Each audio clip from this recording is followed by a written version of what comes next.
ਅੰਡੋਜ਼ TV ਦੇ programme ਸੰਵਾਦ ਦੇ ਵਿੱਚ ਦਰਸ਼ਕਾਂ ਦਾ ਸਵਾਗਤ। ਦਰਸ਼ਕੋ, ਪੰਜਾਬ ਦੇ ਜੰਮਿਆਂ ਨੂੰ ਨਿਤ ਮੁਹਿੰਮਾਂ ਹਾਲਾਤ ਕੀ ਨੇ, ਸਮੇਂ ਦੇ ਉੱਪਰ ਜਿੰਨੀਆਂ ਵੀ ਮੁਸੀਬਤਾਂ ਆਈਆਂ ਪੰਜਾਬੀਆਂ ਨੇ ਉਹਦਾ ਡਟ ਕੇ ਮੁਕਾਬਲਾ ਕੀਤਾ ਤੇ ਉਸ ਮੁਸੀਬਤ 'ਚੋਂ ਆਪਣੇ ਆਪ ਨੂੰ, ਪੂਰੇ ਪੰਜਾਬ ਨੂੰ ਜਿਹੜਾ ਉਹ ਬਾਹਰ ਕੱਢਿਆ। ਚਾਹੇ ਉਹ ਅਹਿਮਦ ਸ਼ਾਹ ਅਬਦਾਲੀ ਹੋਵੇ, ਚਾਹੇ ਉਹ ਮੱਸਾ ਰੰਗੜ ਹੋਵੇ, ਤੇ ਚਾਹੇ ਉਹ ਇਸ ਵਰਤਮਾਨ ਸਦੀ ਦੀ ਹਾਕਮ ਇੰਦਰਾ ਗਾਂਧੀ ਹੋਵੇ, ਸਾਰਿਆਂ ਦੇ ਨਾਲ ਹੀ ਪੰਜਾਬ ਨੇ ਲੋਹਾ ਲਿਆ ਤੇ ਉਸ ਸਦਮੇ 'ਚੋਂ ਆਪਣੇ ਆਪ ਨੂੰ ਜਿਹੜਾ ਉਹ ਬਾਹਰ ਕੱਢਿਆ। ਚਾਹੇ ਉਹ 1947 ਦੀ ਵੰਡ ਹੋਵੇ, ਕਹਿਣ ਨੂੰ ਤਾਂ ਭਾਰਤ ਦੀ ਵੰਡ ਸੀ ਲੇਕਿਨ ਪੰਜਾਬ ਤੇ ਬੰਗਾਲ ਦੀ ਵੰਡ ਹੋਈ। ਚਾਹੇ ਉਹ ਮਸੰਦਾਂ ਤੋਂ ਗੁਰਦੁਆਰਾ ਸਾਹਿਬ ਜਿਹੜੇ ਸੀਗੇ ਉਹ ਆਜ਼ਾਦ ਕਰਵਾਉਣ ਦੀ ਗੱਲ ਹੋਵੇ, ਤੇ ਚਾਹੇ ਉਹ ਉਸ ਤੋਂ ਬਾਅਦ ਪੰਜਾਬੀ ਸੂਬੇ ਦੀ ਗੱਲ ਹੋਵੇ, ਤੇ ਚਾਹੇ ਉਹ 1984 ਦੀ ਗੱਲ ਹੋਵੇ, ਤੇ ਚਾਹੇ 1988 ਦੇ ਵਿੱਚ ਹੜ੍ਹਾਂ ਦੇ ਨਾਲ ਡੋਬਿਆ ਗਿਆ ਪੰਜਾਬ ਹੋਵੇ, ਤੇ ਚਾਹੇ ਉਹ ਹੁਣ ਮੌਜੂਦੇ ਸਮੇਂ ਦੇ ਵਿੱਚ ਡੋਬਿਆ ਗਿਆ ਪੰਜਾਬ ਹੋਵੇ। ਕਿਤੇ ਨਾ ਕਿਤੇ ਹਰ ਵਾਰ ਪੰਜਾਬ ਦੇ ਨਾਲ ਬੇਇਨਸਾਫੀ ਹੋਈ ਤੇ ਪੰਜਾਬ ਨੇ ਡਟ ਕੇ ਉਸ ਸਮੇਂ ਦਾ ਜਿਹੜਾ ਉਹ ਮੁਕਾਬਲਾ ਕੀਤਾ ਤੇ ਆਪਣੇ ਆਪ ਨੂੰ ਜਿਹੜਾ ਸੀ ਇਸ ਸਮਾਜ ਨੇ ਜਿਹੜਾ ਜਿੱਥੇ ਵੀ ਤਰਾਸਦੀ ਹੋਈ ਉੱਥੇ ਸਾਰੇ ਦਾ ਸਾਰਾ ਜਿਹੜਾ ਸਮਾਜ ਸੀ ਉਹ ਇਕੱਠਾ ਹੋ ਕੇ ਖੜਾ ਹੋਇਆ ਤੇ ਉਸ ਤਰਾਸਦੀ ਦੇ ਵਿੱਚ ਜਿੰਨਾ ਵੀ ਨੁਕਸਾਨ ਹੋਇਆ ਉਹਦੀ ਭਰਪਾਈ ਕਰਨ ਦੀ ਕੋਸ਼ਿਸ਼ ਕੀਤੀ। ਚਾਹੇ ਕਿ ਉਹ ਪੰਜਾਬ ਤੋਂ ਬਾਅਦ 1984 ਦਾ ਉਹ ਨਵੰਬਰ ਦਾ ਕਤਲੇਆਮ ਹੋਵੇ, ਉੱਥੇ ਵੀ ਕਿਤੇ ਨਾ ਕਿਤੇ ਜਿਹੜਾ ਸੀ ਉਸ ਤਰਾਸਦੀ ਦੇ ਵਿੱਚੋਂ ਇਹਨਾਂ ਨੂੰ ਬਾਹਰ ਕੱਢਣ ਦੀ ਜਿਹੜੀ ਉਹ ਪੰਜਾਬੀਆਂ ਨੇ ਹਮੇਸ਼ਾ ਜਿਹੜੀ ਉਹ ਕੋਸ਼ਿਸ਼ ਕੀਤੀ ਹੈ, ਲੇਕਿਨ ਹੌਸਲਾ ਨਹੀਂ ਹਾਰਿਆ। ਹੌਸਲੇ ਦੇ ਨਾਲ ਇਹਨਾਂ ਸਾਰੀਆਂ ਮੁਸੀਬਤਾਂ ਜਿਹੜੀਆਂ ਉਹਦਾ ਜਿਹੜਾ ਉਹ ਮੁਕਾਬਲਾ ਕੀਤਾ। ਕਿਤੇ ਨਾ ਕਿਤੇ ਜਿਹੜਾ ਭਾਖੜਾ ਬਿਆਸ ਬੋਰਡ ਬਣਿਆ, ਬੇਸਿਕਲੀ ਤਾਂ ਗੋਬਿੰਦ ਸਾਗਰ ਝੀਲ ਆ ਜਿਹਦੇ ਉੱਤੇ ਇਹ ਭਾਖੜਾ ਡੈਮ ਜਿਹੜਾ ਉਹ ਬਣਾਇਆ ਗਿਆ। 1700 ਫੁੱਟ ਉਹਦੀ ਉਚਾਈ ਆ।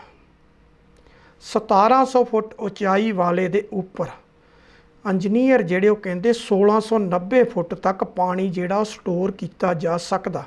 ਅੱਜ ਅਸੀਂ ਗੱਲ ਕਰਾਂਗੇ ਕਿ ਹੜ੍ਹਾਂ ਦੇ ਨਾਲ ਪੂਰੇ ਭਾਰਤ ਦੇ ਵਿੱਚ ਜਿਹੜਾ ਉਹ ਕਿੰਨਾ ਕੁ ਨੁਕਸਾਨ ਇਸ ਪਿਛਲੇ ਜਿਹੜੇ 60-70 ਸਾਲ ਸੀ ਉਹਨਾਂ 'ਚ ਹੋਇਆ, ਤੇ ਜਿਹੜਾ ਇਹ ਤਰਾਸਦੀਆਂ ਵਾਪਰੀਆਂ ਕਿਉਂ ਵਾਪਰੀਆਂ ਤੇ ਕਿਹਨਾਂ ਕਾਰਨ ਵਾਪਰੀਆਂ, ਇਹਨਾਂ ਦੋਨਾਂ ਮੁੱਦਿਆਂ ਦੇ ਉੱਤੇ ਜਿਹੜਾ ਉਹ ਅੱਜ ਦੀ ਜਿਹੜੀ ਇਹ ਵਿਚਾਰ ਚਰਚਾ ਜਿਹੜੀ ਉਹ ਕਰਾਂਗੇ। ਪਹਿਲੀ ਗੱਲ ਤੇ ਜਦੋਂ ਇੰਜੀਨੀਅਰ ਕਹਿੰਦੇ 1690 ਫੁੱਟ ਤੱਕ ਪਾਣੀ ਜਿਹੜਾ ਉੱਤੇ ਸਟੋਰ ਕੀਤਾ ਜਾ ਸਕਦਾ, ਤੇ ਫਿਰ ਕਿੱਡੀ ਕੋ ਤਰਾਸਦੀ ਸੀ ਕਿ 1680 ਫੁੱਟ ਤੇ ਤੁਸੀਂ ਫਲੱਡ ਗੇਟ, ਦੇਖੋ ਉਹਦਾ ਨਾਮ ਵੀ ਕੀ ਰੱਖਿਆ, ਫਲੱਡ ਗੇਟ, ਕਿ ਹੜ੍ਹਾਂ ਦੀ ਸਥਿਤੀ ਆ ਕਿ ਹੜ੍ਹਾਂ ਦੇ ਗੇਟ ਜਿਹੜੇ ਉਹ ਖੋਲ ਦਿਓ ਤਾਂ ਕਿ ਲੋਕ ਜਿਹੜੇ ਰੁੜ ਜਾਣ। ਫਲੱਡ ਗੇਟ ਮਤਲਬ ਪੂਰਾ ਮੀਡੀਆ ਜਿਹੜਾ ਚੱਕਦਾ ਉਹ ਕਹਿੰਦਾ ਜੀ ਫਲੱਡ ਗੇਟ ਖੋਲ ਦਿੱਤੇ ਗਏ। ਫਲੱਡ ਗੇਟ ਦਾ ਮਤਲਬ ਕੀ ਕਿ ਹੜ੍ਹ ਆ ਗਏ ਨੇ ਤਾਂ ਕਿ ਲੋਕ ਜਿਹੜੇ ਉਹ ਰੁੜ ਜਾਣ। ਕਿੱਡੀ ਕੁ ਤਰਾਸਦੀ ਆ। ਕਿੰਨੇ ਮੌਕੇ ਆਏ ਜਿਸ ਵੇਲੇ 1680 ਫੁੱਟ ਜਿਹੜਾ ਲੈਵਲ ਸੀ ਉਹਨੂੰ ਜਿਹੜਾ ਇਹਨੇ ਕ੍ਰੋਸ ਕੀਤਾ। ਕਿਹੜੇ ਸਮੇਂ ਆਏ ਜਦੋਂ 1650 ਫੁੱਟ ਜਿਹੜਾ ਸੀ ਉਸ ਤੋਂ ਵੀ ਪਾਣੀ ਦਾ ਲੈਵਲ ਜਿਹੜਾ ਉਹ ਥੱਲੇ ਰਹਿ ਗਿਆ, ਤੇ ਕਿਹੜੇ ਸਮੇਂ ਆਏ ਜਦੋਂ 1680 ਨੂੰ ਕ੍ਰੋਸ ਕੀਤਾ, ਤੇ ਕਿਹੜੇ ਆਏ ਜਦੋਂ 1685 ਜਾਂ 87 ਨੂੰ ਵੀ ਜਿਹੜਾ ਕ੍ਰੋਸ ਕੀਤਾ। ਉਹਨਾਂ 'ਚ ਸਿਰਫ ਇੱਕ 1988 ਤੇ ਇੱਕ 2019 ਦੋਨਾਂ ਵੇਲਿਆਂ ਨੂੰ ਛੱਡ ਕੇ ਕਦੀ ਵੀ ਪੰਜਾਬ ਦਾ ਜਿਹੜਾ ਉਹ ਇਸ ਤਰ੍ਹਾਂ ਨੁਕਸਾਨ ਨਹੀਂ ਹੋਇਆ, ਕਿਉਂਕਿ ਸਮਾਂ ਰਹਿੰਦਿਆਂ ਜਿਹੜਾ ਪਾਣੀ ਸੀ ਉਹ ਛੱਡ ਦਿੱਤਾ ਜਾਂਦਾ ਸੀ ਤੇ ਸਮੇਂ ਰਹਿੰਦਿਆਂ ਹੀ ਉਹਦਾ ਬੰਦੋਬਸਤ ਕਰ ਲਿਆ ਜਾਂਦਾ ਸੀ ਤੇ ਕਦੀ ਕਿਸੇ ਦਾ ਨੁਕਸਾਨ ਨਹੀਂ ਹੋਇਆ। ਹੁਣ ਗੱਲ ਇਹ ਆ ਕਿ ਇਹ ਜਿਹੜਾ ਭਾਖੜਾ ਬਿਆਸ ਹੈ, ਇਹ ਜਿਹੜਾ ਬੋਰਡ ਬਣਿਆ, ਇੱਥੋਂ ਜਦੋਂ ਪਾਣੀ 1690 ਫੁੱਟ ਤੱਕ ਜਿਹੜਾ ਉਹ ਸਾਂਭਿਆ ਜਾ ਸਕਦਾ, ਤੇ ਫਿਰ 1680 ਫੁੱਟ ਦਾ ਜਿਹੜਾ ਰੌਲਾ ਉਹ ਕਿਉਂ ਪਾਇਆ ਗਿਆ। 1682 ਫੁੱਟ ਨੂੰ ਪਾਰ ਕੀਤਾ ਤਾਂ ਸਭ ਤੋਂ ਉਚਾਈ ਵਾਲਾ ਜਿਹੜਾ ਉਹ ਪਾਣੀ ਜਿਹੜਾ ਉਹ ਕਿਹਾ ਜਾਂਦਾ, ਪਰ ਅਸਲ ਦੇ ਵਿੱਚ ਪਾਣੀ ਭੰਡਾਰ ਕਰਨ ਦਾ ਜਿਹੜਾ ਅੰਕੜਾ 1975 ਤੇ 1988 ਦੋ ਵਾਰ ਦਾ, ਜਦੋਂ 1687 ਪੁਆਇੰਟ ਜਿਹੜਾ ਤਕਰੀਬਨ 1687 ਫੁੱਟ ਤੋਂ ਜਿਹੜਾ ਉਹ ਉੱਪਰ ਜਿਹੜਾ ਪਾਣੀ ਜਿਹੜਾ ਸੀ ਉਹ ਚਲਾ ਗਿਆ ਸੀਗਾ। 13 ਸਤੰਬਰ 1988 ਨੂੰ ਪਾਣੀ ਜਿਹੜਾ ਸੀ 1687.55 ਫੁੱਟ ਤੱਕ ਭਰਿਆ ਸੀ, ਜਿਸ ਵੇਲੇ ਇਹ ਪਾਣੀ ਛੱਡਿਆ ਗਿਆ ਸੀ, ਜਿਸ ਵੇਲੇ ਪੰਜਾਬ ਦੀ ਇਸੇ ਤਰ੍ਹਾਂ ਜਿਸ ਤਰ੍ਹਾਂ ਇਸ ਵਾਰ ਭਿਆਨਕ ਤਬਾਹੀ ਹੋਈ ਇਸੇ ਤਰ੍ਹਾਂ ਹੀ ਹੋਈ ਸੀ। 1976 ਦੇ ਦੌਰਾਨ ਪਾਣੀ ਦਾ ਪੱਧਰ ਜਿਹੜਾ 1687.36 ਫੁੱਟ ਤੱਕ ਜਿਹੜਾ ਉਹ ਭਰਿਆ ਸੀ, ਲੇਕਿਨ ਉਸ ਵੇਲੇ ਕੋਈ ਤਬਾਹੀ ਜਿਹੜੀ ਪੰਜਾਬ ਦੀ ਜਿਹੜੀ ਉਹ ਨਹੀਂ ਹੋਈ। 1983 ਤੇ 84 'ਚ ਪਾਣੀ ਦਾ ਪੱਧਰ ਜਿਹੜਾ ਸੀ 1686.01 ਫੁੱਟ ਸੀ, ਲੇਕਿਨ ਉਸ ਵੇਲੇ ਵੀ ਕੋਈ ਤਬਾਹੀ ਨਹੀਂ ਹੋਈ। ਤੇ 1978-79 ਚ ਪਾਣੀ ਦਾ ਲੈਵਲ ਜਿਹੜਾ 1685.95 ਫੁੱਟ ਸੀ, ਤੇ ਉਸ ਵੇਲੇ ਵੀ ਕੋਈ ਤਬਾਹੀ ਨਹੀਂ ਹੋਈ। ਸਿਰਫ 1988 ਚ ਜਿਸ ਵੇਲੇ 1687.55 ਫੁੱਟ ਸੀ ਉਦੋਂ ਤਬਾਹੀ ਹੋਈ, ਜਾਂ ਹੁਣ ਜਦੋਂ 1680 ਫੁੱਟ ਦੇ ਆਸ-ਪਾਸ ਸੀ ਉਸ ਵੇਲੇ ਫਲੱਡ ਗੇਟ ਜਿਹੜੇ ਉਹ ਖੋਲ੍ਹ ਦਿੱਤੇ ਗਏ। ਜਦੋਂ ਇੰਜੀਨੀਅਰ ਇਹ ਗੱਲ ਕਹਿ ਰਹੇ ਆ ਕਿ 1690 ਫੁੱਟ ਤੱਕ ਪਾਣੀ ਨੂੰ ਸਾਂਭਿਆ ਜਾ ਸਕਦਾ, ਕਿਉਂਕਿ 1700 ਫੁੱਟ ਉਹਦੀ ਉਚਾਈ ਆ ਡੈਮ ਦੀ, ਤੇ ਜਿਹੜਾ ਗੋਬਿੰਦ ਸਾਗਰ 'ਚ ਪਿੱਛੋਂ ਪਾਣੀ ਆਉਂਦਾ ਹਮੇਸ਼ਾ ਹਰ ਸਾਲ 30 ਸਤੰਬਰ ਨੂੰ ਮਾਪਿਆ ਜਾਂਦਾ ਪਾਣੀ, ਕਿਉਂਕਿ 30 ਸਤੰਬਰ ਲਾਸਟ ਹੁੰਦਾ। 30 ਸਤੰਬਰ ਤੋਂ ਬਾਅਦ ਜਿਹੜਾ ਉੱਪਰ ਪਹਾੜਾਂ ਤੋਂ ਪਾਣੀ ਆਉਣਾ ਬੰਦ ਹੋ ਜਾਂਦਾ, ਕਿਉਂਕਿ ਬਰਫ਼ ਪੈਣੀ ਸ਼ੁਰੂ ਹੋ ਜਾਂਦੀ ਹੈ ਤੇ ਪਹਾੜਾਂ ਤੋਂ ਪਾਣੀ ਜਿਹੜਾ ਬੰਦ ਹੋ ਜਾਂਦਾ, ਤਾਂ ਹਮੇਸ਼ਾ ਪਾਣੀ ਜਿਹੜਾ 30 ਸਤੰਬਰ ਜਿਹੜਾ ਉਸ ਡੇਟ ਨੂੰ ਮਾਪਿਆ ਜਾਂਦਾ, ਕਿਉਂਕਿ ਉਸ ਤੋਂ ਬਾਅਦ ਪਾਣੀ ਦੀ ਉੱਪਰੋਂ ਜਿਹੜੀ ਆਮਦ ਆ ਉਹ ਬੰਦ ਹੋ ਜਾਂਦੀ ਆ। ਹੁਣ ਸਵਾਲ ਇਹ ਆ ਕਿ ਐਸੀ ਕਿਹੜੀਆਂ ਮੁਸੀਬਤਾਂ ਨੇ ਜਿਹਦਾ ਕਰਕੇ ਕਿ ਜਿਹੜੀ ਸੂਬਾ ਸਰਕਾਰ ਆ ਉਹਨੇ ਸਮਾਂ ਰਹਿੰਦਿਆਂ ਉਹਨਾਂ ਨਾਲ ਤਾਲਮੇਲ ਨਹੀਂ ਕੀਤਾ। ਜਿਹੜਾ ਤੁਹਾਡੇ ਇਹ ਕੋਟੇ ਦੇ ਵਿੱਚੋਂ ਤੁਹਾਡੇ ਹਿੱਸੇ ਦੇ ਉੱਥੇ ਮੁਲਾਜ਼ਮ ਰੱਖੇ ਜਾਣੇ ਸੀ, ਤੁਸੀਂ ਉਹ ਨਹੀਂ ਭੇਜੇ, ਤੇ ਉਹਦਾ ਪ੍ਰਬੰਧ ਜਿਹੜਾ ਉਹ ਕੇਂਦਰ ਦੇ ਅਧੀਨ ਆ, ਤੇ ਕੇਂਦਰ ਦੇ ਪ੍ਰਬੰਧਕਾਂ ਤੇ ਸੂਬਾ ਸਰਕਾਰ ਦੇ ਮੁਲਾਜ਼ਮਾਂ ਦੀ, ਜਿਹੜੇ ਸੂਬਾ ਸਰਕਾਰ ਦਾ ਇਰੀਗੇਸ਼ਨ ਡਿਪਾਰਟਮੈਂਟ ਆ, ਕਿਤੇ ਨਾ ਕਿਤੇ ਉਹਨਾਂ ਦੀ ਜਿਹੜੀ ਆਪਸੀ ਤਾਲਮੇਲ ਦੀ ਕਮੀ ਸੀ, ਉਸ ਕਮੀ ਨੇ ਹੀ ਇਹ ਨੁਕਸਾਨ ਜਿਹੜਾ ਉਹ ਕਰਵਾਇਆ। ਹੁਣ ਗੱਲ ਇਹ ਆ ਕਿ ਇਹ ਤਰਾਸਦੀਆਂ ਜਿਹੜੀਆਂ ਇਹ ਕਿਉਂ ਆਉਂਦੀਆਂ ਨੇ, ਕਿਹਦੀਆਂ ਗਲਤੀਆਂ ਨੇ। ਹੁਣ ਭਾਖੜਾ ਬਿਆਸ ਮੈਨੇਜਮੈਂਟ ਬੋਰਡ ਜਿਹੜਾ ਭਾਖੜਾ ਬਿਆਸ ਮੈਨੇਜਮੈਂਟ ਬੋਰਡ ਆ, ਇਹ ਕੀ ਕਰਦਾ, ਜਦੋਂ 1670 ਫੁੱਟ ਤੇ ਪਾਣੀ ਜਿਹੜਾ ਉਹਨੂੰ ਪਾਰ ਕਰਦਾ, ਉਸ ਵੇਲੇ ਉਹ ਬੋਰਡ ਜਿਹੜਾ ਉਹ ਸਟੇਟਾਂ ਜਿਹੜੀਆਂ ਉਹਨਾਂ ਨੂੰ ਚੌਕਸ ਕਰ ਦਿੰਦਾ, ਚੌਕਸ ਰਹਿਣ ਲਈ ਕਹਿਣ ਦਿੰਦਾ, ਤੇ ਜਦੋਂ 1680 ਫੁੱਟ ਤੇ ਆਉਂਦਾ ਉਦੋਂ ਰੈੱਡ ਅਲਰਟ ਜਾਰੀ ਕਰ ਦਿੰਦਾ। ਤੇ ਪੰਜਾਬ ਦੀਆਂ ਸਾਰੀਆਂ ਜਿਹੜੀਆਂ ਸਰਕਾਰਾਂ ਨੇ ਉਹਨਾਂ ਨੇ 1988 ਦਾ ਜਿਹੜਾ ਹੜ੍ਹ ਆਇਆ ਸੀ ਉਹਦੇ ਤੋਂ ਕਦੀ ਵੀ ਕੋਈ ਜਿਹੜਾ ਉਹ ਸਬਕ ਨਹੀਂ ਸਿੱਖਿਆ ਕਿ ਉਹਨਾਂ ਸਮਾਂ ਰਹਿੰਦੇ ਜਦੋਂ 1670 ਫੁੱਟ ਦੇ ਉੱਤੇ ਧਿਆਨ ਨੂੰ ਜਿਹੜਾ ਉਹ ਸਤਰਕ ਕਰਦੀਆਂ ਨੇ, ਤੇ 1680 ਦੇ ਉੱਤੇ ਜਦੋਂ ਉਹ ਰੈੱਡ ਅਲਰਟ ਕਰਦੀਆਂ ਨੇ, ਜਦੋਂ 1670 ਤੇ ਆਉਂਦਾ, ਕੀ ਕਿਸੇ ਜੋਤਸ਼ੀ ਨੇ ਦੱਸਿਆ ਕਿ 1680 ਤੇ ਜਾ ਕੇ ਰੈੱਡ ਅਲਰਟ ਕਰਨਾ? ਤੁਸੀਂ ਕਿਉਂ ਨਹੀਂ ਉਹਨਾਂ ਦੇ ਨਾਲ ਜਿਹੜਾ ਸੰਪਰਕ ਕਾਇਮ ਕੀਤਾ? 1670 ਦੇ ਵਿੱਚ ਜਦੋਂ ਉਹਨਾਂ ਸਤਰਕ ਕੀਤਾ, ਉਸੇ ਵੇਲੇ ਉਹਨਾਂ ਨੂੰ ਕਹਿੰਦੇ ਕਿ ਇਹਦੇ ਫਲੱਡ ਗੇਟ ਜਿਹੜੇ ਨੇ ਇਹਨਾਂ ਨੂੰ 2-2 3-3 ਫੁੱਟ ਤੱਕ ਖੋਲ੍ਹ ਦਿਓ, ਬਜਾਏ ਇਹਦੇ ਕਿ 8-10 ਫੁੱਟ ਖੋਲ੍ਹਣ ਦੇ 2-2 3-3 ਫੁੱਟ ਖੋਲ੍ਹ ਦਿਓ, ਤੇ ਆਰਾਮ ਦੇ ਨਾਲ ਪਾਣੀ ਜਿਹੜਾ ਉਹ ਨਿਕਲ ਜਾਂਦਾ, ਤੇ ਸ਼ਾਇਦ ਜਿਹੜੀ ਤਰਾਸਦੀ ਆਈ ਆ ਇਹ ਨਾ ਆਉਂਦੀ। ਹੁਣ ਹਾਲਾਤਾਂ ਇਹ ਨੇ ਕਿ ਕਿਤੇ ਨਾ ਕਿਤੇ ਸੂਬਾ ਸਰਕਾਰ ਤੇ ਕੇਂਦਰ ਸਰਕਾਰ ਦੇ ਅਧੀਨ ਜਿਹੜਾ ਬੋਰਡ ਆ ਉਹਦੇ ਵਿੱਚ ਕਿਤੇ ਨਾ ਕਿਤੇ ਆਪਸ ਦੇ ਵਿੱਚ ਜਿਹੜੀ ਤਾਲਮੇਲ ਦੀ ਕਮੀ ਆ ਉਹਨੇ ਸਾਰਾ ਨੁਕਸਾਨ ਕੀਤਾ। ਹੁਣ ਇੱਥੇ ਵੱਡੀ ਗੱਲ ਆ ਕਿ ਬਹੁਤ ਸਾਰੇ ਸਮੇਂ ਐਸੇ ਵੀ ਆਏ ਜਦੋਂ ਇਹ ਪਾਣੀ ਜਿਹੜਾ 1680 ਫੁੱਟ ਨੂੰ ਕ੍ਰੋਸ ਵੀ ਕੀਤਾ। ਉਹਨਾਂ ਦੇ ਵਿੱਚ ਇੱਕ ਵਾਰ ਐਸਾ ਆਇਆ ਜਦੋਂ ਪਾਣੀ ਜਿਹੜਾ ਸੀਗਾ ਉਹ 1982-83 ਸੀ, ਉਦੋਂ 1680.28 ਫੁੱਟ ਜਿਹੜਾ ਪਾਣੀ ਸੀ ਉਹ ਹੋ ਗਿਆ ਸੀ। ਇਹ 1680.28 ਜਿਹੜਾ ਅੱਜ ਮੌਜੂਦਾ ਜਿਸ ਸਮੇਂ ਪਾਣੀ ਛੱਡਿਆ ਗਿਆ, ਇਹੀ ਹਾਲਾਤ 1982-83 ਚ 1990-91 ਚ 1680.26 ਫੁੱਟ ਸੀ।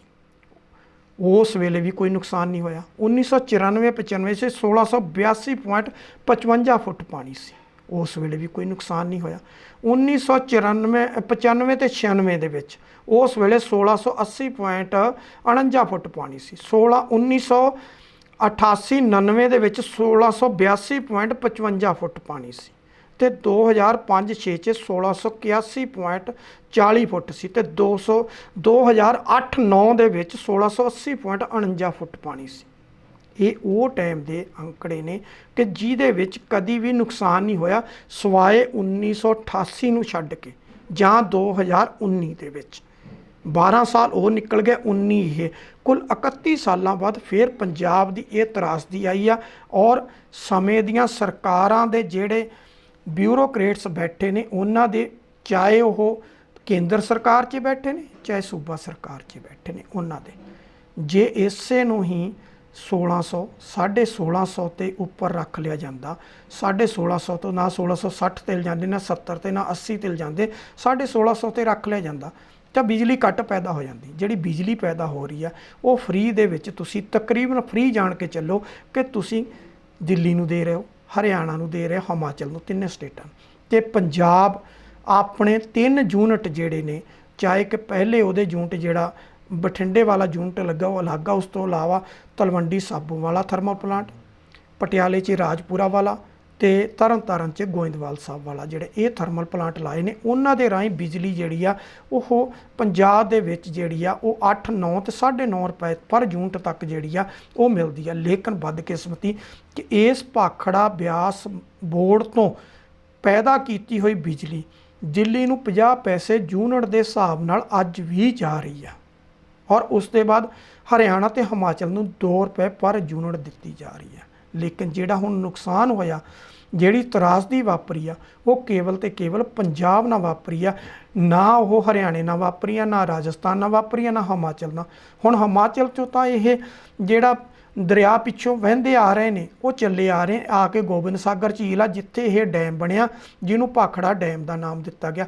ਉਸ ਤੋਂ ਅੱਗੇ ਨਹਿਰਾਂ ਨਿਕਲਦੀਆਂ ਨੇ, ਉਸ ਦੇ ਵਿੱਚੋਂ ਹੀ ਦਰਿਆਵਾਂ ਦੇ ਵਿੱਚ ਕੁਝ ਪਿੱਛੋਂ ਵੀ ਨਦੀਆਂ ਆ ਕੇ ਰਲਦੀਆਂ ਨੇ, ਬਾਕੀ ਜਿਹੜਾ ਉਹ ਇਸੇ ਹੀ ਬੋਰਡ ਜਿਹੜਾ ਭਾਖੜਾ ਵਾ ਬੋਰਡ, ਇਹਦੇ ਤੋਂ ਹੀ ਪਾਣੀ ਛੱਡਿਆ ਜਾਂਦਾ ਤੇ ਇਹਦੇ ਵਿੱਚੋਂ ਹੀ ਬਿਆਸ ਤੇ ਸਤਲੁਜ ਜਿਹੜੇ ਇਹ ਦੋਨੋਂ ਜਾਂਦੇ ਨੇ ਤੇ ਦੋਨਾਂ 'ਚ ਜਾ ਕੇ ਅੱਗੇ ਰਾਜਸਥਾਨ ਜਿਹੜਾ ਉਹਨੂੰ, ਤੇ ਜਿਹੜਾ ਪੰਜਾਬ ਤੇ ਹਰਿਆਣੇ ਦੇ ਵਿੱਚ ਨਹਿਰਾਂ ਆਉਂਦੀਆਂ ਨੇ ਉਹਦੇ 'ਚ ਕੁੱਲ 20% ਪੰਜਾਬ ਪਾਣੀ ਯੂਜ਼ ਕਰ ਰਿਹਾ ਤੇ 20% ਦੇ ਪਿੱਛੇ ਬਰਬਾਦੀ ਜਿਹੜੀ ਆ ਤਕਰੀਬਨ 13 ਜ਼ਿਲ੍ਹਿਆਂ ਦੀ ਪੰਜਾਬ ਦੀ ਬਰਬਾਦੀ ਕੀਤੀ ਗਈ ਆ, ਕੇਵਲ ਤੇ ਕੇਵਲ ਇਹਨਾਂ ਦੀ ਗਲਤੀਆਂ ਕਰਕੇ। ਹੁਣ ਇੱਕ ਅੰਕੜਾ ਹੋਰ ਦੇਖਣ ਵਾਲਾ ਤੇ ਬੜਾ ਚੁਕਾਉਣ ਵਾਲਾ ਕਿ ਜਿਸ ਵੇਲੇ ਉਸ ਅੰਕੜੇ ਤੇ ਪਾਣੀ ਸੀ, ਬਿਜਲੀ ਤਾਂ ਉਦੋਂ ਵੀ ਪੈਦਾ ਹੋ ਰਹੀ ਸੀ, ਉਸ ਵੇਲੇ ਕੋਈ ਨੁਕਸਾਨ ਨਹੀਂ ਸੀ, ਤੇ ਫਿਰ ਇਹ ਅੰਕੜਾ ਜਿਹੜਾ ਪਾਣੀ ਦਾ ਲੈਵਲ ਆ ਇਹਨੂੰ ਉਸ ਲੈਵਲ ਤੇ ਕਿਉਂ ਨਹੀਂ ਰੱਖਿਆ ਜਾ ਸਕਦਾ? ਫਿਰ ਅਸੀਂ ਕਿਉਂ ਵਾਰ-ਵਾਰ ਜਿਹੜਾ ਇਹਦਾ ਲੈਵਲ ਜਿਹੜਾ ਉਹਨੂੰ 1680 ਤੇ ਲਿਜਾਨੇ ਆ, 1670 ਤੇ ਅਸੀਂ ਸਤਰਕ ਰਹਿਣ ਲਈ ਕਹਿੰਦੇ, 1680 ਤੇ ਉੱਤੇ ਆ ਕੇ ਅਸੀਂ ਰੈੱਡ ਅਲਰਟ ਜਾਰੀ ਕਰਦੇ ਆ, ਰੈੱਡ ਅਲਰਟ ਜਾਰੀ ਕਰਦੇ ਆ, ਨਾਲ ਦੀ ਨਾਲ ਫਲੱਡ ਗੇਟ ਖੋਲ੍ਹ ਦਿੰਦੇ ਆ ਤਾਂ ਕਿ ਅੱਗੇ ਬਰਬਾਦੀ ਹੋ ਜਾਏ। ਕੋਈ ਪੁੱਛਣ ਵਾਲਾ ਨਹੀਂ, ਕੋਈ ਦੱਸਣ ਵਾਲਾ ਨਹੀਂ, ਕੋਈ ਉਹਨਾਂ ਦੀ ਜਵਾਬਦੇਹੀ ਨਹੀਂ। ਹੁਣ ਸਵਾਲ ਇਹ ਆ ਕਿ ਕਈ ਮੌਕੇ ਆਏ ਜਦੋਂ ਪਾਣੀ ਦਾ ਲੈਵਲ ਜਿਹੜਾ ਉਹ 1600 ਫੁੱਟ ਦੇ ਆਸ-ਪਾਸ ਹੀ ਰਹਿ ਗਿਆ, ਕਿੱਥੇ 1600 ਫੁੱਟ, ਕਿੱਥੇ 1680, 1687.55 ਤੱਕ ਵੀ ਗਿਆ, ਮਤਲਬ 1690 ਦੇ ਆਸ-ਪਾਸ ਲੱਗਣ ਤੱਕ ਗਿਆ, ਲੇਕਿਨ ਨੁਕਸਾਨ ਨਹੀਂ ਹੋਏ। ਜੇ 1600 ਫੁੱਟ ਤੱਕ ਰਹਿ ਸਕਦਾ, ਉਸ ਵੇਲੇ ਬਿਜਲੀ ਪੈਦਾ ਹੋ ਸਕਦੀ, ਤੇ ਫਿਰ ਹੁਣ ਕਿਉਂ? 2012 'ਚ ਪਾਣੀ ਦਾ ਸਿਖਰਲਾ ਸਤਰ ਜਿਹੜਾ ਸੀ 1640.42 ਫੁੱਟ ਸੀ, ਮਤਲਬ 1650 ਤੋਂ ਵੀ ਥੱਲੇ ਆ ਗਿਆ। ਤੇ ਜੇ ਤੁਸੀਂ 1600 1650 ਤੇ ਰੱਖ ਲਓ, ਕਦੀ ਇਹੋ ਜਿਹੀ ਨੌਬਤ ਨਾ ਆਵੇ, ਚਾਹੇ ਕਿੰਨੀ ਵੀ ਬਰਸਾਤ ਹੋ ਜਾਏ, ਕੁਛ ਹੋ ਜਾਏ, 50 ਫੁੱਟ ਨੂੰ ਭਰਨ ਨੂੰ ਬਹੁਤ ਸਮਾਂ ਲੱਗਦਾ, ਤਾਂ ਉਹਨੇ 'ਚ ਤੁਸੀਂ ਜਿਹੜੇ ਫਲੱਡ ਗੇਟ ਆ ਉਹ ਖੋਲ੍ਹਦੇ ਹੋ ਤੇ ਹਫ਼ਤੇ 10 ਦਿਨ ਦੇ ਵਿੱਚ ਪਾਣੀ ਜਿਹੜਾ ਉਹ ਸਾਰੇ ਦਾ ਸਾਰਾ ਨਿਕਲ ਜਾਂਦਾ। ਸਾਲ 1993-94 ਚੋਂ ਇਹ ਲੈਵਲ ਜਿਹੜਾ ਸੀਗਾ ਇਹ 1628.84 ਫੁੱਟ ਜਿਹੜਾ ਉਹ ਮਿਥਿਆ ਗਿਆ ਸੀ। 2012 ਦੇ ਵਿੱਚ ਸਿਖਰਲਾ ਜਿਹੜਾ ਸੀ 1640.42 ਫੁੱਟ ਸੀ, ਤੇ ਸਾਲ 1993-94 1628.84 ਫੁੱਟ ਤੇ ਸੀ, ਤੇ ਸਨ 2000 ਤੇ 2001 ਦੇ ਵਿੱਚ 1647.80 ਫੁੱਟ ਸੀ, ਤੇ 2001 ਤੇ 2002 ਚ 1649 ਫੁੱਟ ਤੇ ਹੀ ਰਹਿ ਗਿਆ ਸੀ।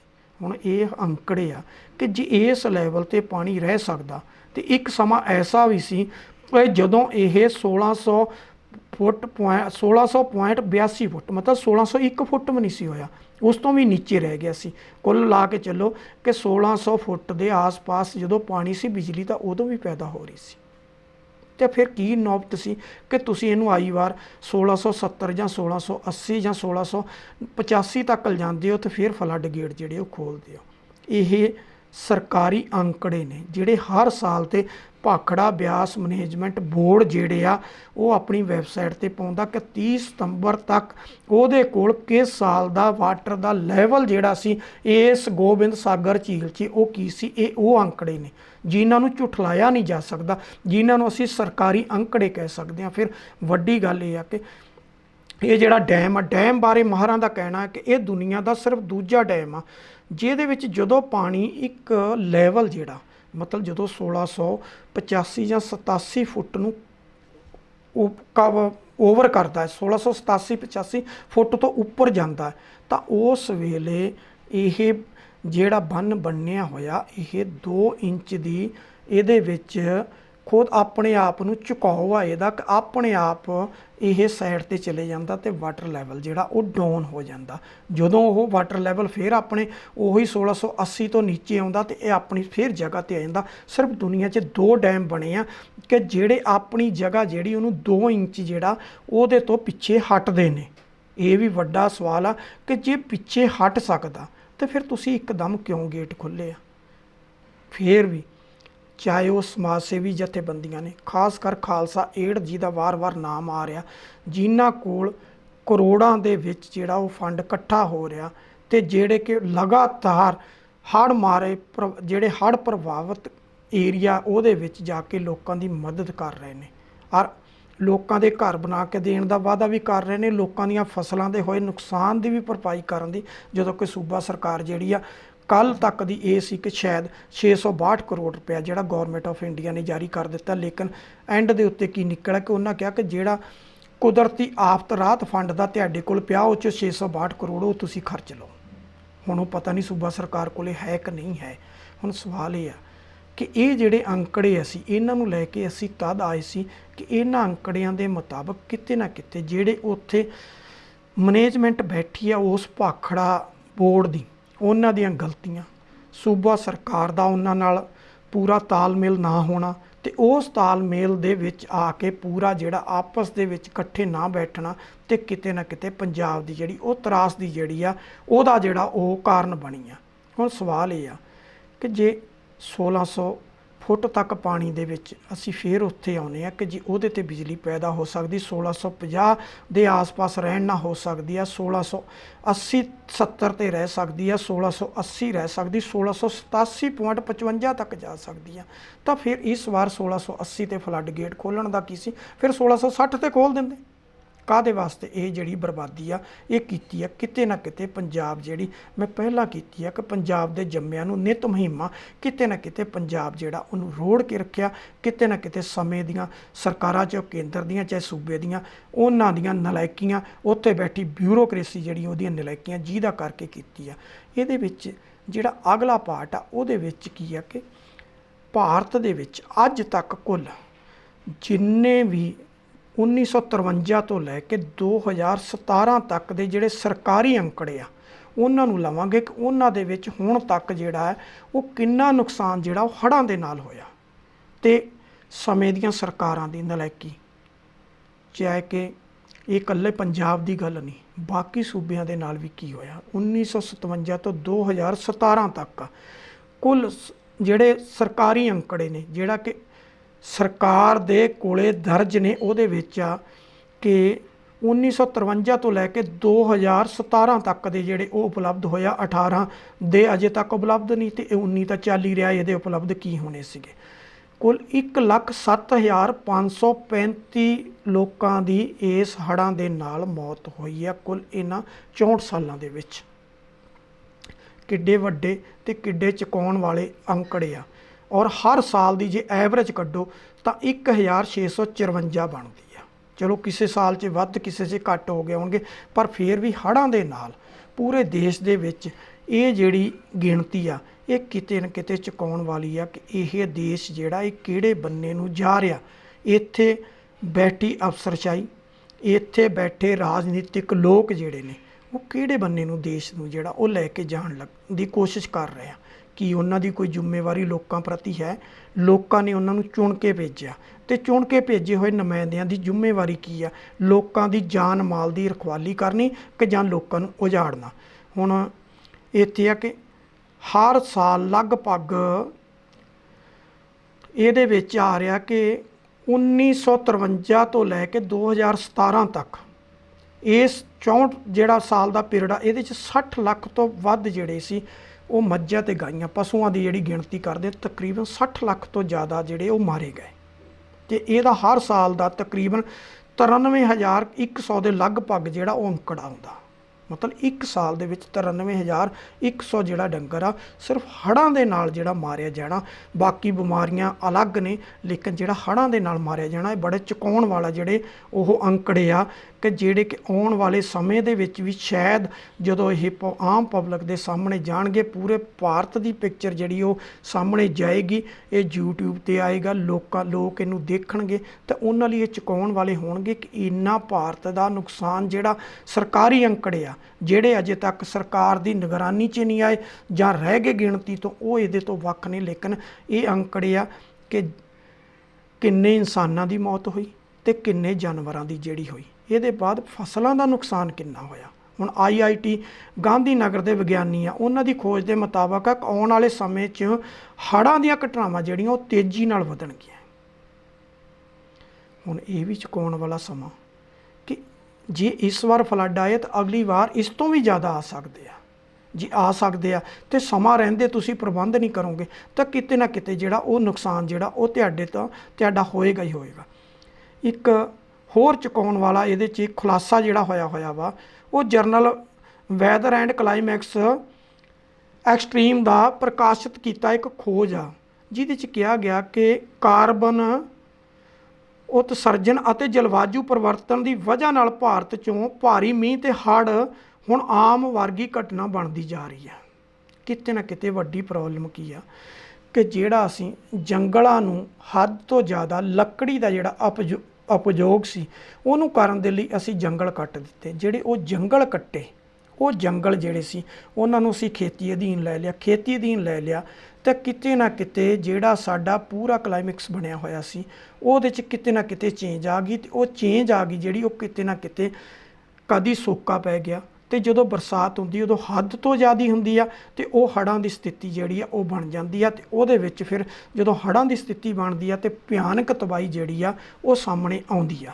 ਹੁਣ ਇੱਥੇ ਇੱਕ ਹੋਰ ਜਿਹੜਾ ਚੁਕਾਉਣ ਵਾਲਾ ਇਹ ਆ ਕਿ 1953 ਤੋਂ 2007 ਤੱਕ ਹੜ੍ਹਾਂ ਦੇ ਵਜ੍ਹਾ ਨਾਲ ਦੇਸ਼ ਭਰ 'ਚ ਕੁੱਲ 8 ਕਰੋੜ ਤੋਂ ਜ਼ਿਆਦਾ ਘਰ ਜਿਹੜੇ ਉਹ ਵੀ ਬਰਬਾਦ ਹੋਏ ਆ। 8 ਕਰੋੜ ਘਰ ਕਿਸੇ ਗਿਣਤੀ 'ਚ ਆਉਂਦੇ ਆ। ਕਿਹਨਾਂ ਨੇ ਉਹਨਾਂ ਨੂੰ ਮੁਆਵਜ਼ਾ ਦੇਣਾ? ਜਿਨ੍ਹਾਂ ਦੇ ਬਣੇ ਬਣਾਏ ਘਰ, ਜਿੱਥੇ ਘਰ ਬਣਾਉਣ ਲਈ ਕਈ ਵਾਰੀ ਪੂਰੀ ਇੱਕ ਜਨਰੇਸ਼ਨ ਜਿਹੜੀ ਉਹ ਲੱਗ ਜਾਂਦੀ, ਕਈ ਵਾਰੀ 3-3 ਜਨਰੇਸ਼ਨਾਂ ਲੱਗ ਜਾਂਦੀਆਂ ਜਿੱਥੇ ਉਹਨਾਂ ਦਾ ਘਰ ਜਿਹੜੇ ਉਹ ਬਣਦੇ ਨੇ। ਲੇਕਿਨ ਉਹ ਘਰ ਜਿਹੜੇ ਆ ਉਹ ਜਦੋਂ ਇਹ ਹੜ੍ਹ ਆਉਂਦੇ ਨੇ ਉਹਦੇ ਵਿੱਚ ਇੱਕਦਮ ਜਿਹੜੇ ਉਹ ਮਲੀਆ ਮੇਟ ਹੋ ਜਾਂਦੇ ਨੇ। ਉਹ ਕਿੱਥੋਂ ਬਣਾਉਣਗੇ, ਕਿੱਥੋਂ ਉਹਨਾਂ ਨੂੰ ਆਰਥਿਕ ਸਹਾਇਤਾ ਜਿਹੜੀ ਨਾਮਾਲੂਮ ਜੀ ਹੁੰਦੀ ਆ ਉਹ ਦੇ ਦਿੱਤੀ ਜਾਂਦੀ ਆ। ਉਹਦੇ ਨਾਲ ਕਦੀ ਜਿਹੜਾ ਉਹ ਘਰ ਜਿਹੜੇ ਉਹ ਨਹੀਂ ਬਣਦੇ। ਹੁਣ ਸਭ ਤੋਂ ਵੱਡੀ ਗੱਲ ਇਹ ਆ, ਹੁਣ ਹੜ੍ਹਾਂ ਕਾਰਨ ਇੱਕੋ ਸਮੇਂ 'ਚ 1 ਲੱਖ ਤੋਂ ਜ਼ਿਆਦਾ ਕੀਮਤ ਦੀ ਫਸਲ ਜਿਹੜੀ ਆ, ਮਤਲਬ ਇੱਕ ਸਮੇਂ 'ਚੋਂ 1 ਲੱਖ ਏਕੜ ਤੋਂ ਜ਼ਿਆਦਾ ਜਿਹੜੀ ਆ ਉਹ ਫਸਲ ਜਿਹੜੀ ਆ ਉਹ ਬਰਬਾਦ ਹੋ ਗਈ ਆ। ਜਿਹੜੀ ਇਹ ਫਸਲ ਬਰਬਾਦ ਹੋਈ ਆ ਇਹਦਾ ਮੁਆਵਜ਼ਾ ਕੌਣ ਦਊਗਾ? ਇਹ ਸਰਕਾਰ ਦੇ ਅੰਕੜੇ ਨੇ, ਸਰਕਾਰ ਦੀ ਵੈਬਸਾਈਟ 'ਤੇ ਚੜ੍ਹੇ ਹੋਏ ਨੇ। ਇਹਨਾਂ 'ਚ ਘੱਟੋ ਘੱਟ ਵੀ ਵਾਧਾ ਤਾਂ ਹੋ ਸਕਦਾ, ਲੇਕਿਨ ਇਹ ਘੱਟ ਕਰਕੇ ਨਹੀਂ, ਜੇ ਅਸੀਂ ਇਹਨਾਂ ਨੂੰ ਮਾਪੀਏ ਇਹ ਘੱਟ ਕਰਕੇ ਨਹੀਂ ਮਾਪੇ ਜਾ ਸਕਦੇ। ਇਸ ਤੋਂ ਵੱਧ ਨੁਕਸਾਨ ਹੋ ਸਕਦਾ ਕਿ ਜਿਹੜਾ ਇਹਨਾਂ ਨੇ ਲਿਆ ਨਹੀਂ ਹੋਇਆ।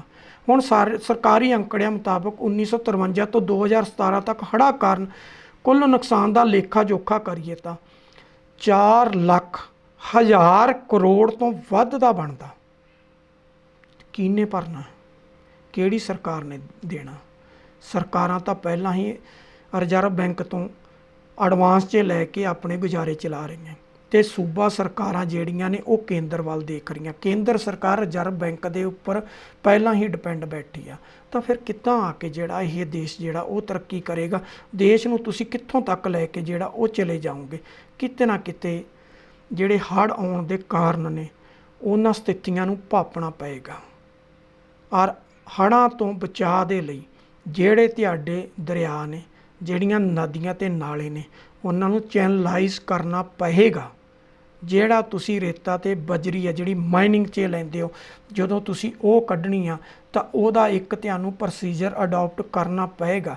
ਦੋਨੋਂ ਬੰਨੇ ਦੇ ਬੰਨ ਜਿਹੜੇ ਉਹ ਮਜ਼ਬੂਤ ਕਰਨੇ ਪੈਣਗੇ ਤੇ ਦਰਿਆ ਹਮੇਸ਼ਾ ਸੈਂਟਰ 'ਚ ਲੈਣੇ ਪੈਣਗੇ। ਜੇ ਉਹਨੂੰ ਚੈਨਲਾਈਜ਼ ਨਹੀਂ ਕਰੋਗੇ ਤੇ ਆਉਣ ਵਾਲੇ ਸਮੇਂ 'ਚ ਜਿੱਦਾਂ ਪਹਿਲਾਂ ਦਰਿਆ ਇੱਕ ਸਾਈਡ ਤੇ ਚੱਲਦੇ, ਇੱਕ ਸਾਈਡ ਜਿਹੜੀ ਉਹ ਖਾਲੀ ਪਈ, ਉਹਦੇ ਵਿੱਚ ਜਿਹੜੀ ਆ ਉਹ ਖੇਤੀ ਹੋ ਰਹੀ ਆ, ਕਿਤੇ ਨਾ ਕਿਤੇ ਉਹ ਵੀ ਆਉਣ ਵਾਲੇ ਸਮੇਂ ਦੇ ਲਈ ਜਿਹੜਾ ਉਹ ਚੈਲੰਜ ਬਣਿਆ ਹੋਇਆ ਕਿ ਉਸ ਖੇਤੀ ਦੇ ਕਰਕੇ ਪਾਣੀ ਜਿਹੜਾ ਪੂਰਾ ਨਿਕਲ ਨਹੀਂ ਸਕਿਆ, ਦਰਿਆਵਾਂ ਦੀ ਪੂਰੀ ਡੰਗਾਈ ਨਹੀਂ ਹੋਈ, ਬੰਨ ਜਿਹੜੇ ਆ ਉਹ ਖੁਰ ਕੇ ਨੀਵੇਂ ਹੋ ਚੁੱਕੇ ਆ, ਬੰਨ ਕਮਜ਼ੋਰ ਹੋ ਗਏ, ਬੰਨ ਟੁੱਟਣ ਦੀ ਕੰਗਾਰ ਤੇ ਆ ਗਏ ਤੇ ਅਖੀਰ ਟੁੱਟ ਗਏ, ਜਿਹੜੇ ਕਿ ਅਜੇ ਤੱਕ ਬੰਨੇ ਨਹੀਂ ਗਏ।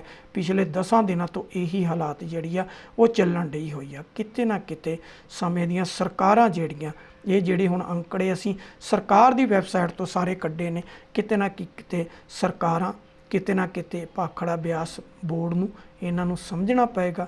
ਲੋਕਾਂ ਦੇ ਲਈ ਕਿਤੇ ਨਾ ਕਿਤੇ ਇਹਨਾਂ ਦੇ ਮਨ 'ਚ ਜਿਹੜਾ ਉਹ ਤਰਸ ਆਵੇ ਕਿ ਲੋਕਾਂ ਦੀ ਤਰਾਸਦੀ ਹੋਈ ਆ, ਲੋਕ ਘਰਾਂ ਤੋਂ ਬੇਘਰ ਹੋਏ ਆ, ਲੋਕਾਂ ਦੀਆਂ ਫਸਲਾਂ ਬਰਬਾਦ ਹੋਈਆਂ। ਆਉਣ ਵਾਲੇ 4-4 5-5 ਸਾਲ ਲੋਕ ਫਸਲ ਬੀਜਣ ਦੇ ਉਹਨਾਂ ਦੀ ਜ਼ਮੀਨ ਜਿਹੜੀ ਉਹ ਯੋਗ ਨਹੀਂ ਰਹੀ, ਤੇ ਜਿਹੜੇ ਦਰਿਆ ਨੇ ਉਹਨਾਂ ਨੂੰ ਚੈਨਲਾਈਜ਼ ਨਹੀਂ ਕੀਤਾ।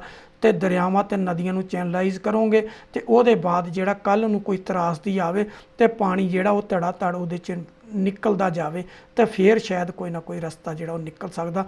ਨਹੀਂ ਤਾਂ ਇਹ ਜਿਹੜਾ ਪਿਛਲੇ 64 ਸਾਲ ਦਾ ਲੇਖਾ ਜੋਖਾ ਇਹਦੇ ਵਿੱਚ ਜਿਹੜਾ ਆਇਆ, ਇਸੇ ਮੁਤਾਬਕ ਹੀ ਜਿਹੜਾ ਹੁਣ 18 ਤੇ 19 ਦਾ ਆਏਗਾ, ਉਹ ਅੰਕੜੇ ਸ਼ਾਇਦ ਇਸ ਤੋਂ ਵੀ ਚੁਕਾਉਣ ਵਾਲੇ ਹੋਣਗੇ।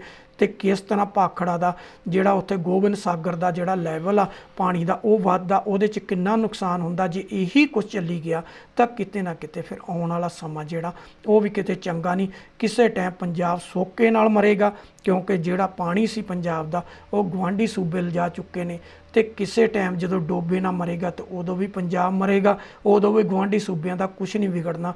ਤੇ ਜਿਸ ਤਰ੍ਹਾਂ ਪੰਜਾਬ ਦੇ ਉੱਤੇ ਹਾਸੀ ਬਟਾਣਾ ਨਹਿਰ ਤੇ SYL ਦਾ ਜਿਹੜਾ ਉਹ ਮਸਲਾ ਜਿਹੜਾ ਉਹਨਾਂ ਦੇ ਸਿਰ ਦੇ ਉੱਤੇ ਲਟਕਿਆ। ਪਿਛਲੇ ਦਿਨਾਂ ਦੇ ਵਿੱਚ ਚੀਫ ਸਕੱਤਰਾਂ ਲੈਵਲ ਦੇ ਉੱਤੇ ਜਿਹੜੀ ਮੀਟਿੰਗ ਹੋਈ ਆ, ਉਹਦੇ ਵਿੱਚ SYL ਦਾ ਮੁੱਦਾ ਤਾਂ ਛਾਉਣਾ ਹੀ ਛਾਉਣਾ ਸੀ। ਉਹਦੇ ਨਾਲ ਕੇਂਦਰ ਸਰਕਾਰ ਨੇ ਹਾਸੀ ਬਟਾਣਾ ਨਹਿਰ ਜਿਹੜੀ ਸਮਾਣੇ ਦੇ ਕੋਲੋਂ ਕੱਢੀ ਆ ਹਰਿਆਣੇ ਨੇ ਆਪਣੀ ਹੱਦ 'ਚੋਂ, ਇਸੇ ਭਾਖੜਾ ਦੀ ਮੇਨ ਬ੍ਰਾਂਚ ਦੇ ਵਿੱਚੋਂ, ਉਹਦਾ ਮੁੱਦਾ ਰੱਖ ਦਿੱਤਾ ਕਿ ਉਹਨੂੰ ਵੀ ਇਮੀਡੀਏਟਲੀ ਜਿਹੜਾ ਉਹਦੇ ਵਿੱਚ ਪਾਣੀ ਜਿਹੜਾ ਛੱਡਿਆ ਜਾਵੇ। ਮਤਲਬ ਇਹ ਸੀ ਗਏ ਤਾਂ ਨਮਾਜ਼ ਪੜ੍ਹਨ ਸੀ ਲੇਕਿਨ ਰੋਜੇ ਗਲ ਪੈ ਗਏ। ਕਿਤੇ ਨਾ ਕਿਤੇ ਕੇਂਦਰ ਦੇ ਵਿੱਚ ਬੈਠੇ, ਅਸੀਂ ਪਹਿਲਾਂ ਵੀ ਕਿਹਾ ਸੀ, ਦੋਨੋਂ ਵਜ਼ੀਰ, ਜਿਹੜਾ ਕੇਂਦਰ 'ਚ ਇਸ ਵਿਭਾਗ ਦਾ ਮੰਤਰੀ ਆ ਉਹ ਰਾਜਸਥਾਨ ਦਾ, ਜਿਹੜਾ ਉੱਥੇ ਡਿਪਟੀ ਮਿਨਿਸਟਰ ਹੈ ਉਹ ਹਰਿਆਣੇ ਨੂੰ ਬਿਲੋਂਗ ਕਰਦਾ, ਤੇ ਦੋਨਾਂ ਸਟੇਟਾਂ ਨੇ ਨਾਲ ਪੰਜਾਬ ਦਾ ਜਿਹੜਾ ਉਹ ਪਾਣੀ ਦਾ ਝਗੜਾ, ਤੇ ਕਿੱਥੇ ਉਹ ਪੰਜਾਬ ਦੇ ਲਈ ਸੋਚਣਗੇ। ਹੁਣ 3 ਤਰੀਕ ਦੀ ਜਿਹੜੀ ਸੁਪਰੀਮ ਕੋਰਟ ਨੇ ਡੈੱਡਲਾਈਨ ਦਿੱਤੀ ਹੋਈ ਆ, ਜੋ 3 ਨਹੀਂ ਤੇ 3 ਤੋਂ ਬਾਅਦ ਹਫ਼ਤਾ 10 ਦਿਨ ਦੀ ਪੈ ਜਾਏਗੀ। ਅਲਟੀਮੇਟਲੀ ਇੱਕ ਫੈਸਲਾ ਜਿਹੜਾ ਉਹ ਸੁਪਰੀਮ ਕੋਰਟ ਵੱਲੋਂ ਆਉਣਾ ਜਿਹੜਾ ਪੰਜਾਬ ਦੇ ਵਿਰੁੱਧ ਆ ਕਿ SYL ਪੂਰੀ ਕਰੋ।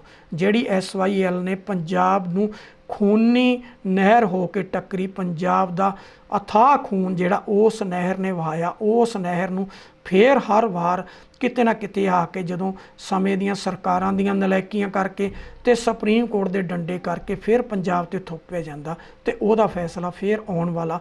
ਆ ਜਿਹੜੀ ਅਸੀਂ ਹੁਣੇ ਜਿਹੜੇ ਅੰਕੜੇ ਦੇ ਕੇ ਹਟੇ, ਇੰਨੇ ਅੰਕੜਿਆਂ ਦੇ ਬਾਅਦ, ਪੰਜਾਬ ਦੀ ਤਬਾਹੀ ਦੇ ਬਾਅਦ, ਫਿਰ ਵੀ SYL ਤੇ ਇੱਕ ਹਾਸੀ ਬਟਾਣਾ ਜਿਹੜੀ ਕਿ 2005-6 ਦੇ ਵਿੱਚ ਸ਼ੁਰੂ ਕੀਤੀ ਸੀ ਤੇ 7 ਤੱਕ ਉਹ ਕੰਪਲੀਟ ਹੋ ਗਈ ਸੀ, ਉਸ ਨਹਿਰ 'ਚ ਫਿਰ ਪਾਣੀ ਛੱਡਣ ਦੀ ਵੀ ਗੱਲ ਹੋ ਰਹੀ ਆ।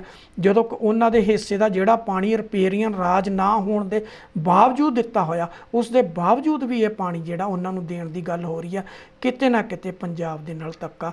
ਪਰ ਧੰਨ ਆ ਪੰਜਾਬੀ ਜਿਹੜੇ ਇਹਨਾਂ ਮੁਸੀਬਤਾਂ ਦਾ ਮੁਕਾਬਲਾ ਕਰਕੇ ਫਿਰ ਉਸ ਤਰਾਸਦੀ ਵਿੱਚੋਂ ਬਾਹਰ ਨਿਕਲ ਕੇ ਆਪਣੇ ਪੈਰਾਂ 'ਤੇ ਖੜੇ ਹੁੰਦੇ ਆ, ਤੇ ਸਮੇਂ ਦੇ ਉੱਪਰ ਹਰ ਇੱਕ ਜਿਹੜਾ ਜ਼ੁਲਮ ਆ ਉਹਦਾ ਟਾਕਰਾ ਕਰਦੇ ਆ। ਸੋ ਦਰਸ਼ਕੋ, ਅੱਜ ਲਈ ਇੰਨਾ ਹੀ।